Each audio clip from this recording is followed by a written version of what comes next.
ఒక అమరావతిని అభివృద్ధి చేయడమే కాదు, 26 జిల్లాలను అభివృద్ధి చేస్తాం.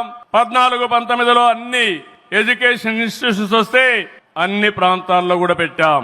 కేంద్ర సహకారంతో 2027కి పోలవరం పూర్తవుతుంది. ప్రధానమంత్రి గారు సూచనిచ్చే విధానం ప్రకారం రాష్ట్రంలో నదుల అనుసంధానం కూడా పూర్తి చేస్తాం. ఇది కాకుండా భోగాపురం ఎయిర్పోర్టు నెక్స్ట్ ఇయర్ కు పూర్తి చేస్తాం. విశాఖపట్నం స్టీల్ ని మళ్లీ ఆంధ్రుల ఆత్మాభిమానాన్ని నిలబెట్టే విధంగా 11,440 కోట్ల రూపాయల ప్యాకేజ్ ఇచ్చారు. దానికి మనస్ఫూర్తిగా ధన్యవాదాలు. విశాఖపట్నం రైల్వే జోన్ వచ్చింది, దానికి కూడా కేంద్రానికి అభినందనలు. గూగుల్, టీసీఎస్ వస్తా ఉన్నాయి. 1,43,000 కోట్లతో ఆర్సిలార్ మిత్తల్ స్టీల్ ప్లాంట్ పెడుతున్నాడు. దానికి అడ్డంకులుంటే అవన్నీ తొలగించారు, పూర్తిగా సహకరించారు. దీనికి మనస్ఫూర్తిగా ధన్యవాదాలు సార్. వెనుకబడిన రాయలసీమ పైన ఎక్కువ ఫోకస్ పెట్టాం.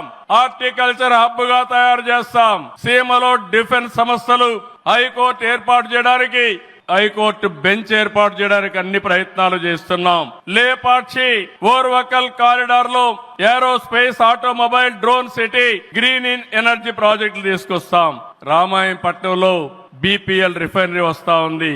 తిరుపతి అతిపెద్ద స్పిరిచువల్ హబ్ గా తయారు చేస్తాం.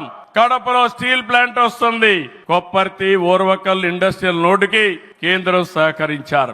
ఇటీవల కాలంలో ప్రధానమంత్రి గారు విశాఖపట్నం వచ్చి ఎన్టీపీసీ గ్రీన్ హైడ్రోజన్ కూడా శంకుస్థాపన చేశారు. కేంద్ర ప్రభుత్వ సహకారం వల్ల సాధ్యమయ్యాయని మరొకసారి మీ అందరికీ విజ్ఞప్తి చేస్తున్నాను.